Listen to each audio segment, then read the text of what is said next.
Greetings, good humans, and welcome to Tabletop Alchemy, where sometimes we're here, stuck behind the desk. And we thank our patrons for supporting such videos where we're stuck behind desks. Okay, so typically there's one of two reasons that I'm recording from this spot here. One is maybe I'm working on something on the computer that we're going to see and talk about in the video, and that is not the case today. Today is the case, it's the second case where I've either made a mistake or I'm, stuck for time or something, and I have to do a quick fix it right here from the computer. And that's what today is. Anyway, basically, last week's video, when I recorded that, I recorded too much of me jabbering. Who would have thought that I would have over jabbered?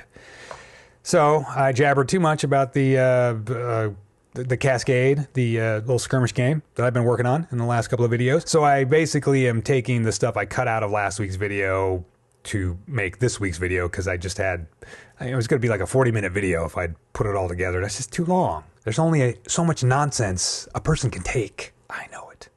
And you know it. Stay tuned to the end if you want to see a little, I have a little call to action, I guess we'll say. There's a little call to action at the end of the video.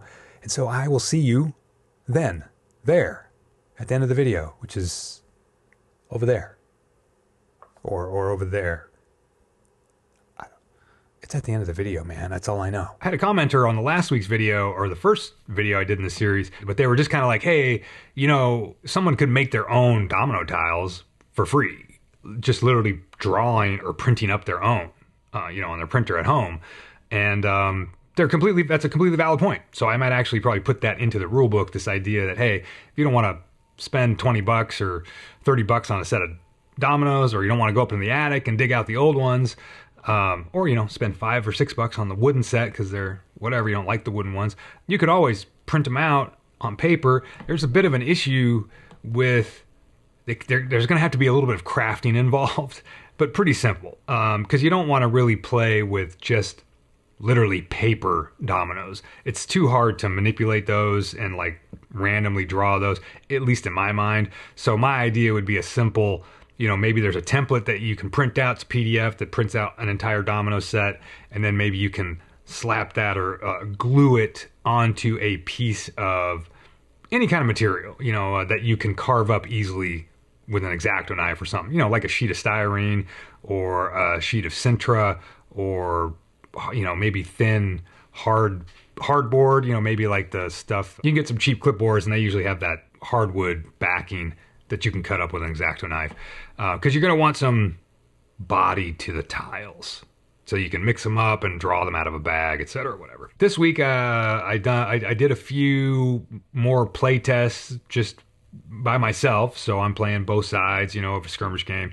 PvP, I don't have solo rules figured out yet for this game. It's gotten to the point that I'm going to need to start playing with other people, having other people kind of test the game out for me. I'm going to have to invite some of them over and ply them with some beer and donuts, and see if they can help me test out the Cascade a little bit. I mean, it's pretty functional overall, like the core rules, the melee attacking, the melee combat, the range combat, even spells, magic system is kind of doped out to a point where it's kind of working, and I just need to play it, because I'm sure there's all kinds of things that are wrong with it, or not clear, or issues I haven't run into or doped out yet because I haven't run enough, I haven't played enough games with it, basically. So I will say one thing I've encountered that I'm a little bit bummed by in my playtesting so far is that my hope to have an entire warband stat blocks fit on one sheet of paper, they do, and I really enjoy that. But I've also noticed in playtesting that I want to have larger stat blocks that have more items on the stat blocks than I currently have included on them. So I'm trying to balance like the ease of having a single sheet that has your whole warband on it, or this idea of making the cards but then that's going to require people to have printers that do double-faced printing or double-sided printing. Not everybody has a printer, and then otherwise I just have like larger stat blocks where I can only fit 2 figures worth of stat blocks on a single 8.5 by 11 page. It's really bothering me, actually, this whole thing, because I don't want you to really have to go flipping pages. It'd be nice to have the cards, but the cards would be bigger. Might be like 4 by 4, like 3.5 inches by 3.5 inches, maybe double-sided.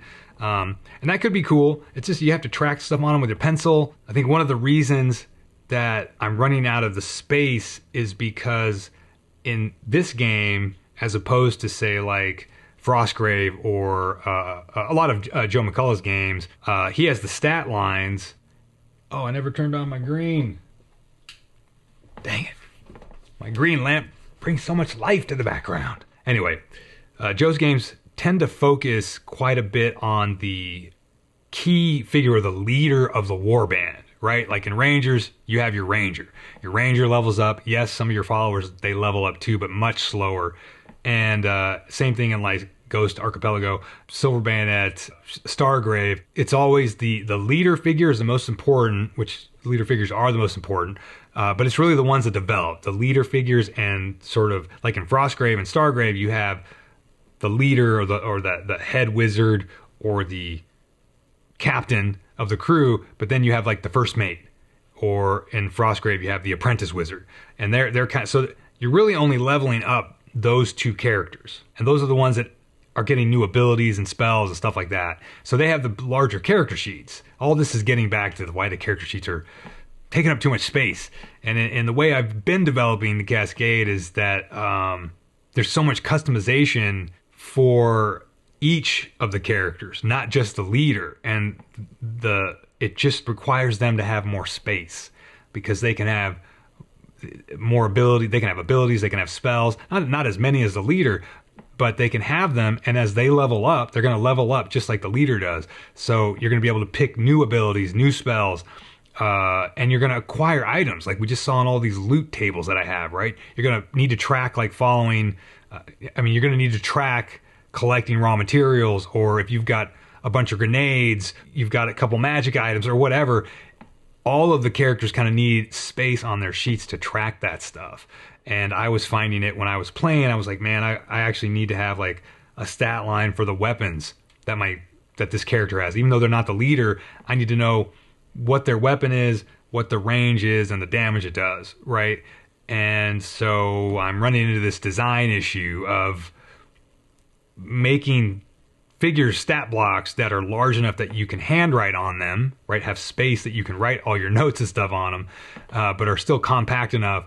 And I'm struggling with that. I can only fit like 2 characters on a page now if I put everything into a stat block graphically, informationally that I want on the table, which means I'm going to have 3 sheets of paper for my warband, where I originally just had 1.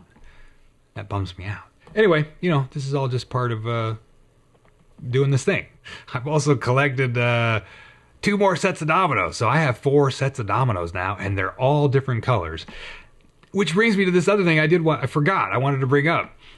So there was, we talked last week about the idea that maybe people would paint up their own dominoes or add their own details to dominoes or do 3D printing and stuff. I've purchased up to 4 sets of dominoes now, and they're all different. I have a set of black dominoes with white pips. I have a set of white dominoes with multicolored pips. Those were the first 2 sets that I had. And I picked up a set of red dominoes with white pips and a set of, they kind of look like dice. They're kind of like resin, like the dice. They're swirly purple. And when I got them in the mail, and I looked, because I saw them online, I was like, that's pretty cool. Let me just see what they look like. And they're pretty fun. But they're like the only ones out there that are like that. And I was like, wow, I wonder, these are just resin. And I know like people that make dice, you can buy dice molds, like silicone molds that have the polyhedral dice shapes.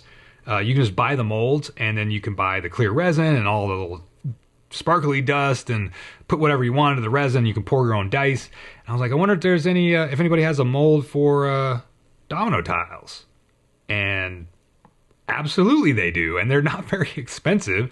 Now, of course, it's a mess trying to pour resin and everything like that. It's toxic and all that stuff. But like, I'll bring up this website right here. They have a nice looking domino tile mold silicone mold for $13, and then they sell all the clear resins and the dyes and the glittery colored dust stuff that you can mix in. So yeah, I could I could cast up all kinds of custom domino sets for myself or whatever. It's not something that I could ever do like on an industrial scale and make tens of sets. It would be, I don't even know if I could pour one set even in here. As Hoffman points out, I would probably have to pour the resin and let it cure outside of my apartment because the fumes and stuff are pretty toxic from resin and stuff. I mean, yeah, I can get a respirator, but doing it in the house, I've got, Rowan's in the house.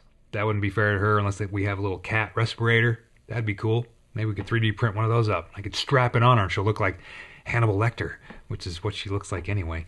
But so I probably can't do that. But I just thought it was pretty neat to find the silicone mold and the idea that you could just mix up all kinds of custom colored dominoes and stuff would be kind of cool. I did add something into the armory. I added in a power fist as a potential melee weapon. So I've got these throwables, grenades or alchemical boules. I guess that's how you pronounce that.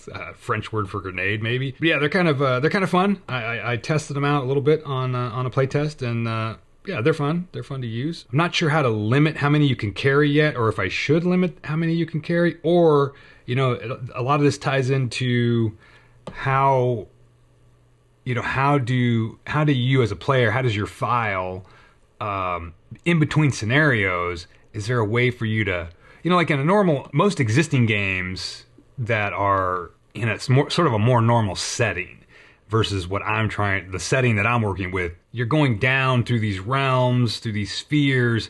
You're not going out from a base and then returning. So, but I did kind of come up with an idea for a way for trading to be lore accurate. And so there might be a way, I'm kind of working with how to come up with like a money system, like a money resource or whatever. There's a word that's escaping my mind that we use for that sort of thing. But it's probably going to be based on the element called elementium at this point that you're getting from your... there's so much to talk about. There's just so much blah, blah, blah, blah, blah that I can't arrange my thoughts in a coherent manner. Anyway, I've been working on some ideas on how to get a hold of like consumable or expendable items that you might use during a game, such as a grenade, right? So you have a grenade, you use it in the game, you throw it, boom, it explodes, whatever. Now, how do you ever come across another one? Like, are they only available in caches or treasure, loot that you find on the table? Or is there a way to trade for them or purchase them somehow in between scenarios? And I think that's going to be kind of necessary for consumables, at least, like bottom line level kind of consumables, not powerful ones. But anyway, whatever. We'll see. We'll see how that comes together. And then we can go to the strange and powerful items section. I have a table here for strange items and a table here for powerful items. I literally just started writing stuff down the last couple days.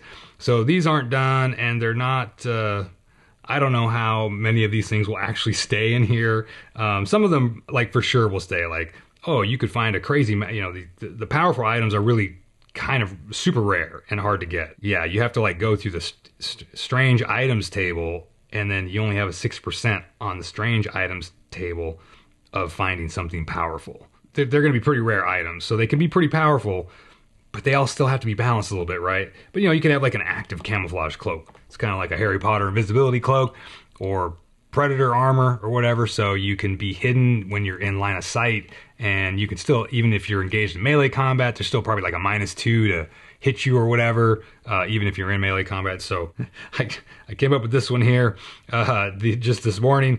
Incredibly collapsible platform. I was going to say ladder, but it's just this idea that you have there's this thing called in D&D, there's something called the immovable rod, and it's just like this cane, like a 3-foot tall metal rod, but it's like when the person who owns it sticks it somewhere, and whatever orientation they put it in, I don't know if they can just put it in the air. I guess they could put it like sticking directly out, like horizontal to the ground, like off the side of a wall. And once they let go, it just stays and it's immovable. Like no force can move it. So you can do all kinds of weird stuff with that. And it's kind of a silly gag type of thing. And I thought, oh, it'd be kind of cool about this because we have this isn't all just fantasy based. This is a mix of fantasy and sci-fi, right? So you could have the incredibly collapsible platform. So it's like a little tool that creates a 1 inch wide surface 1 inch meaning on the table, not in real life. In real life, 1 inch would be like a foot, right?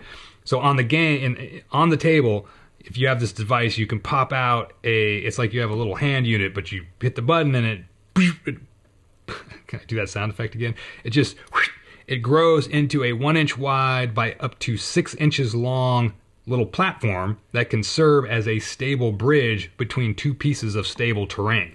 So if you're like up on the roofs of two buildings and the buildings are within 6 inches of each other, you wouldn't have to try to jump that gap or whatever. You can just drop your incredibly collapsible platform and you got a bridge and you can just walk across, pick it up, and the bad guys can't follow you because they're numbnuts. They don't have an incredibly collapsible platform. Everybody wants one. I'd love to have one in real life. It'd be great.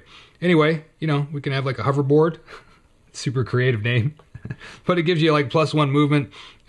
Makes you look like Marty McFly. And you can negate rough terrain penalties. And you don't have to swim. You can just shoot over the water. But you can't shoot guns while you're flying with the hoverboard. Because they got to balance it somehow. Come on. I don't know. Again, this is all just, whatever. Like I said, just...